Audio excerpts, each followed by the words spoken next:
Hey everybody, welcome to Earth and Time, and today I'm in Huntsville, Texas, maybe known as Prison City, Texas, where there are 7 prisons here in the area, and the most famous being the one behind me, the Huntsville unit, which was the original prison here in the state of Texas, set up way back in the 1840s. Today I want to take you around. There's actually a Texas State Prison Museum I want to go visit. I want to talk a little bit more about the history of the prison system here in Texas and a bit about the Huntsville unit that's here, known as the Wall, which you can see behind me. Now, I can't get any closer. There's a bunch of signs that say no trespassing allowed in this area, so I'm going to respect all that. Stay away from the main prison. So this is still an active prison, one that, as I mentioned before, started construction in 1848 and actually had the first prisoners coming in shortly after that time in 1849. It's actually October 1st, 1849, so almost an anniversary coming up here. So with that being said, let's go take a look. Let's learn a little bit more about this history and let's get to it.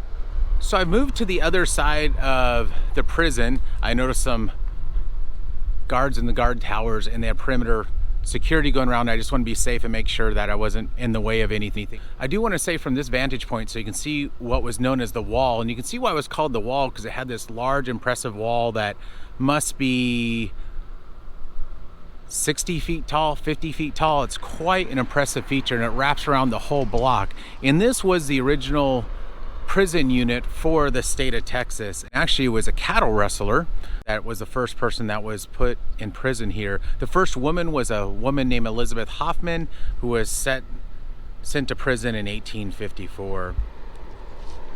So I just want to give you an idea of the size of this. I, again, want to be respectful of the fact that this is still an active prison, even 74 years later, this is still an active prison. From this spot, let's go ahead and go take a look at the Texas Prison Museum, and then following that, we're going to go over to the Captain Byrd Cemetery, which again is the largest inmate cemetery in the United States. And I'm wondering if the Texas Prison Museum is the only one of those in the entire United States as well. So let's go over there. Let's learn a little bit more about the prison system here in Texas, more about the history, more about what it was like for inmates. They had a lot of unique individuals go through there, including Clyde, as in Bonnie and Clyde. And they also used to have a large rodeo here for the inmates that actually lasted into, I believe, the 1980s. But we'll learn more about that as well once we get over there. So let's go take a look at this Texas Prison Museum.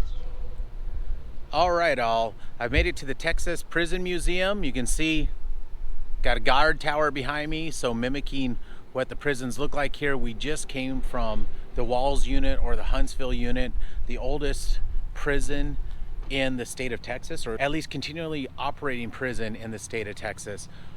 One thing to mention is that's actually the 6th oldest still working prison in the United States. Now, people often think of Alcatraz or maybe Rikers. All those came around in like the 1930s. However, the ones that are the oldest prisons are still back in that direction. Actually, the New Jersey State Penitentiary is actually the oldest continually operating penitentiary or prison within the United States. And again, the one here, the Wall or Huntsville unit, is the 6th oldest within the United States. Although I will say I looked up the top 10 oldest prisons and it wasn't listed. I was really surprised by that.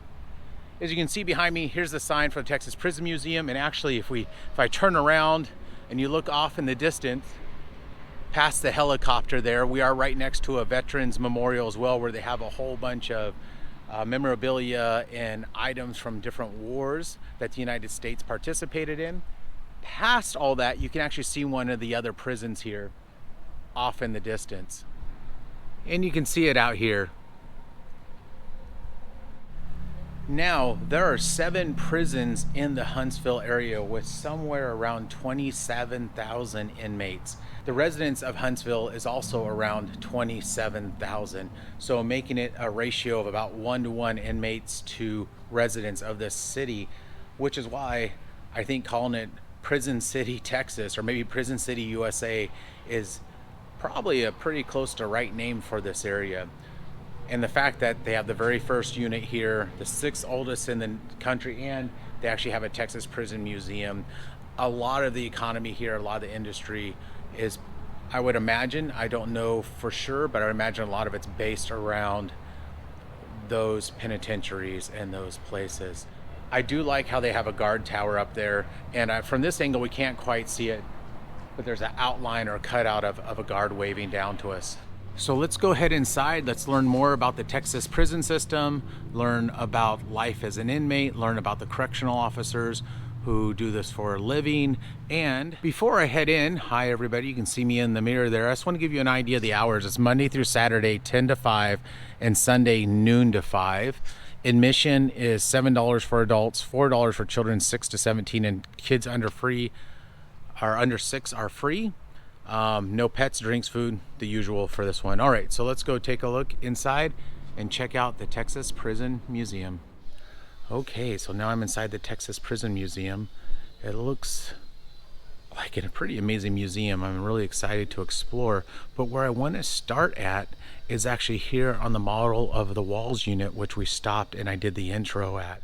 And I realized there may be a bit of glare here, but the area I parked at was right here, right in this parking lot actually, and I did the intro looking at the front of this building. So this is that original prison, and obviously it's been added on to through the years, but this was the first prison in Texas, and it's built in 1848, first in 1849. First occupant again was in 1849. It was a cattle rustler.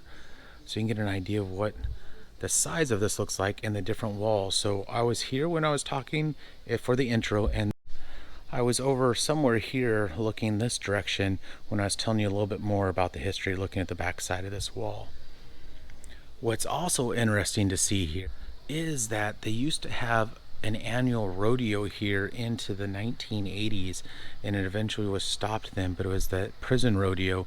So of course only in Texas would you have a prison rodeo, and this became a big deal. People would come from all over to see this rodeo. And here's information about that, the Texas Prison Rodeo from 1931 to 1986. And what's fascinating is there's some interesting individuals that came here and took part or watched one way or another. Steve McQueen, Willie Nelson, Reba McEntire, John Wayne, Chuck Connors, George Strait, Dolly Parton. So a number of individuals came here and played or watched the rodeo. They were quite famous. Pretty cool. You can see the inmate's outfit as either a clown or as a participant. And then another outfit that they would wear. Here are some of the items. You can see the cowboy hats. You can see a clown uniform that was used by one of the prisoners. You can see a program and some of the belt buckles. And of course, the first aid kit for rodeo tryouts. Check that out. Doctor's bag for him. I'm digging these old posters. And on these posters, minus the glare, you can see what they were doing. That bull riding, wild horse race, that chariot races, saddle bronc riding, bareback bronc riding, and a number of other events. But before I get too far, one of the most interesting things to me is who's come through the doors here and who do we know from history who are famous and infamous. So let's take a look at some of those personalities and some of the individuals that pass through the prison system here in Huntsville. David Crosby, as in Crosby, Stills, Nash, and Young, the famous musician, got arrested, served 5 months in prison here. Juanita Phillips, who was known as Candy Bar and actually was an associate of Jack Ruby and thereby had some affiliation maybe with Lee Harvey Oswald. The infamous Clyde Barrow, as in Bonnie and Clyde. Clyde is a Texan, and Bonnie and Clyde actually had a hideout just south of here in Conroe, which I did a video on, and I'll link that up above so you can learn about the Bonnie and Clyde hideout in Conroe, Texas as well.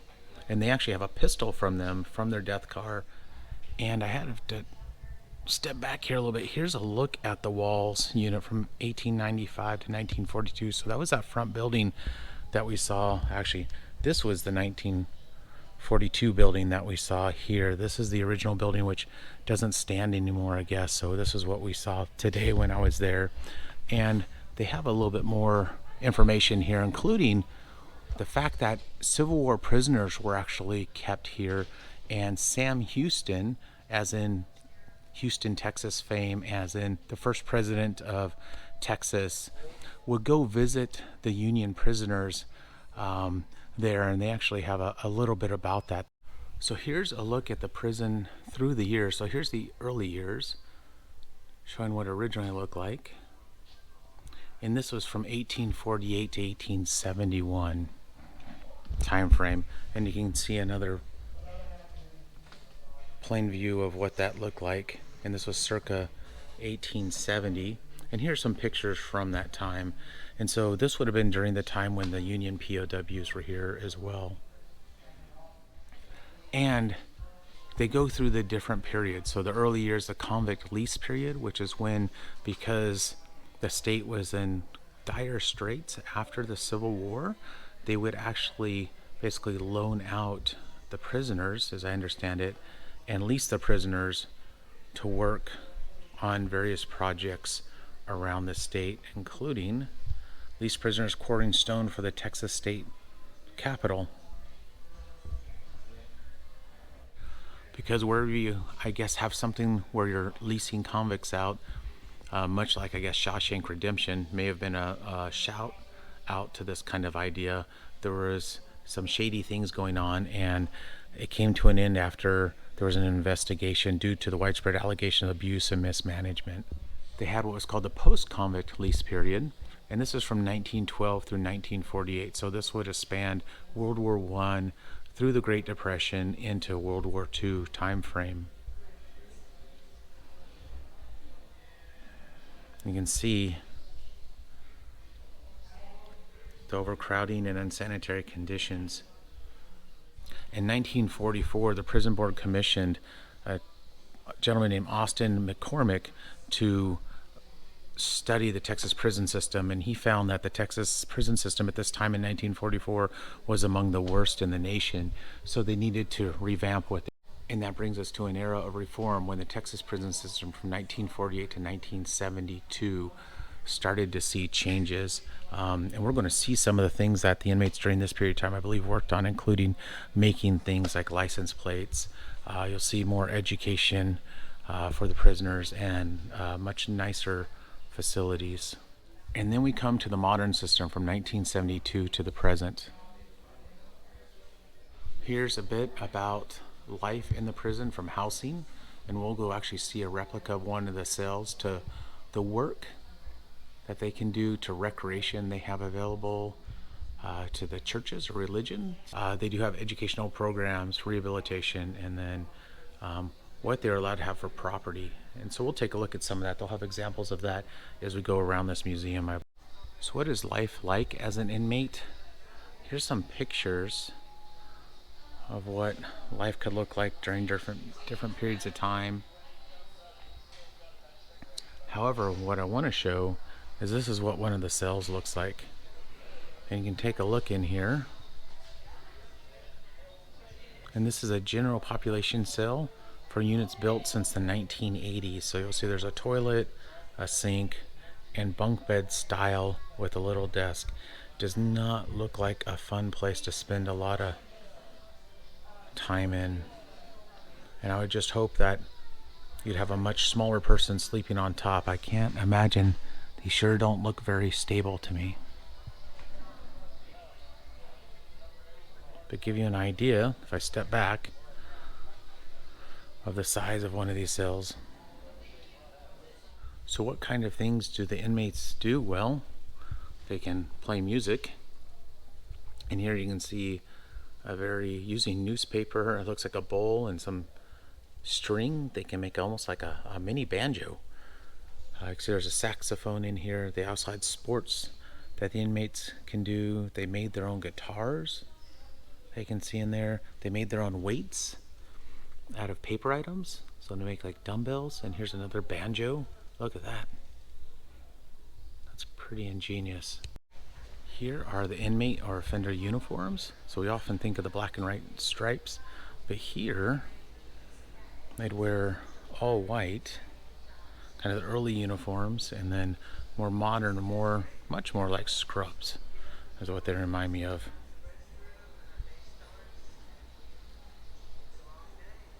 And as part of inmate or offender lifestyle, inmates can make a number of items, or would make a number of items in here, including textiles and signs, and of course, license plates. Also see they made mops here, coffee beans. They had a machine shop. They would make wheels. See the spokes on the wheel there. They had a print shop as well, a furniture shop, and I think they have some pieces of furniture we can take a look at. Here's some of the furniture that was made in the Texan prison system, and some of it is pretty ornate and spectacular, including this wooden clock. Look at that. Wow.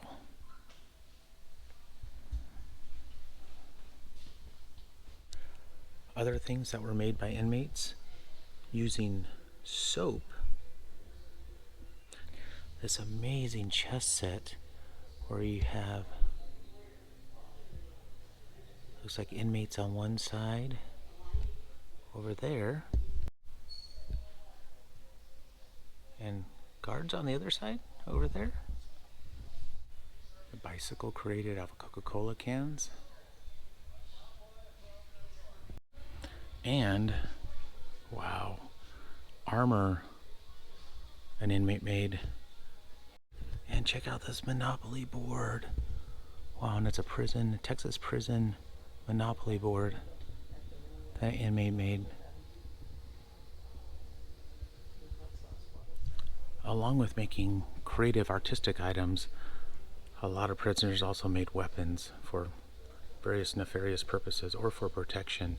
And you can see a whole bunch of the confiscated items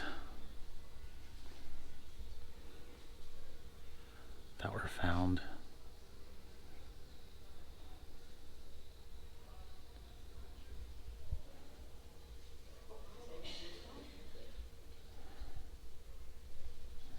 And there's a lot of things, including a .22 pistol. Look at that.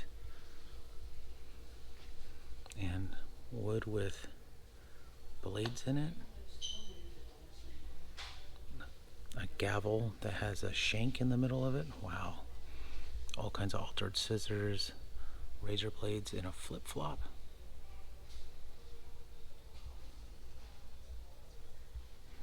And then things like tattooing guns that are made here. And even creatively, here's something that's not a weapon, it's pretty creative. A homemade speaker, an electrical strip to power things, a homemade telegraph key, cards, homemade cards and dice, and a homemade food processor, or inmate made food processor. Wow. So with the inmates or offenders, you need to have officers to guard, to work with, to be at these penitentiaries and these prisons. And so these are a number of the uniforms through the years. And with that comes the weapons, the defenses, the needs of the officers to protect themselves and other inmates, including things like this gigantic pepper fogger. Wow. Protective vest, protective helmet, gas masks. Within the prison, there are going to be a number of weapons the officers would need to use through the years. So here's an example of a pump shotgun, a double barrel shotgun, a Thompson submachine gun. Wow, I've seen those in movies. Here's an Ingram submachine gun. and various other firearms and weapons they used. So how do you restrain prisoners or keep control of the individuals? Well, you have a lot of items in here the officers would use, from different kinds of collars to hand restraints to the old proverbial ball and chain, right? Everybody's heard of ball and chains. This is an actual ball and chain. I don't think I've ever seen one of these in person. That's pretty cool. And look at this. There's actually torn handcuffs there. They're torn off by a very strong inmate. Wow. That was one super strong inmate. And look at those handcuffs. Wow, those are tight and small. And then those ones from the 1800s. We'll run into this sign, please stay way away. And on this, it's actually showing the tall fence. It's about, I don't know, 10 feet, 12 feet tall, plus razor wire on top, showing what they used around the yards. And here, here is kind of the more classic black and white. It's really a gray and white style that we often think of. And I don't know when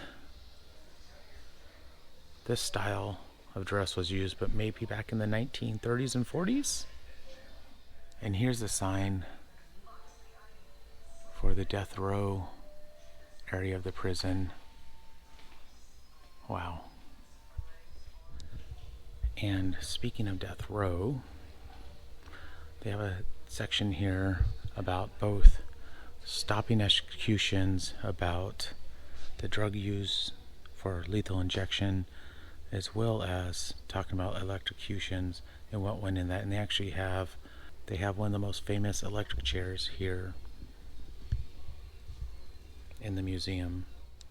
An electric chair they called Old Sparky, that electrocuted and killed 361 men.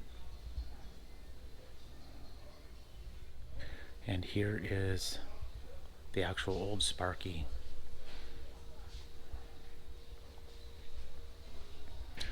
It's a strange feeling sitting in front of something that took the lives of 361 people. And I think this may be a mock-up of what the system looked like, and this is what that area would have looked like within the prison where the prisoners would have been electrocuted. One of the last pieces I want to show here is actually the Bonnie and Clyde pistol. So this was a pistol that came out of their death car in Louisiana. Now you can see their death car in Primm, Nevada, but Bonnie and Clyde actually had a hideout just south of here in Conroe, Texas. I did an episode on. So again, I mentioned Clyde before, but I'll link that one more time up here. But interesting to see their pearl-handled pistol here.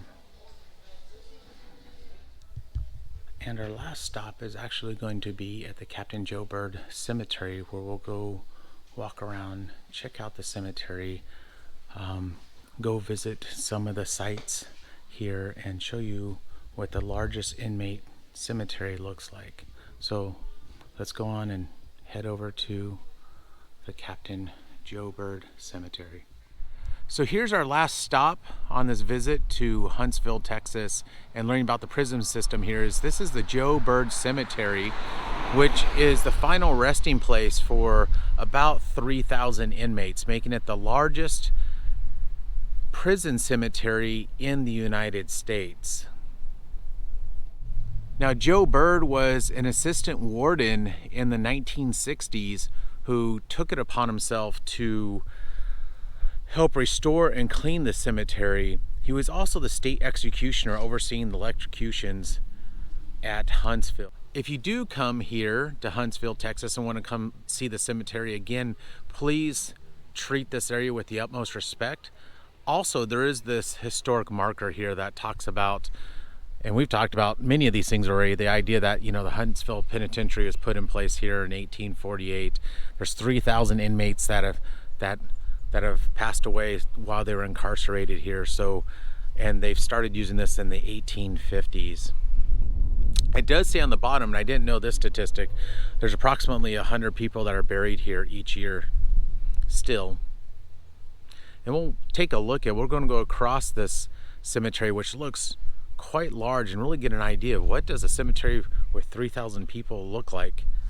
That sounds like a lot of people, and from what I can see with all the markers, it looks like a lot of people. So I'm on top of the hill here at the Joe Bird Cemetery, and they have this well with a pan. Now I don't know if it's a real well or not.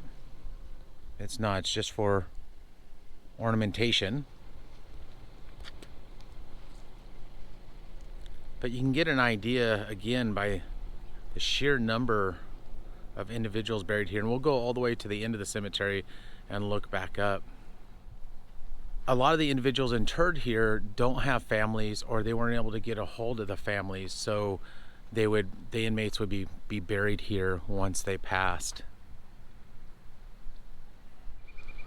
One of the most famous individuals that was once interred here was Chief Setanta, who died by his own hand October 11th, 1878, and he was a war chief for the Kiowa people. His remains were removed from here and moved to Oklahoma in 1963 to be with his people there. And they still have this monument to him within the Joe Bird Cemetery.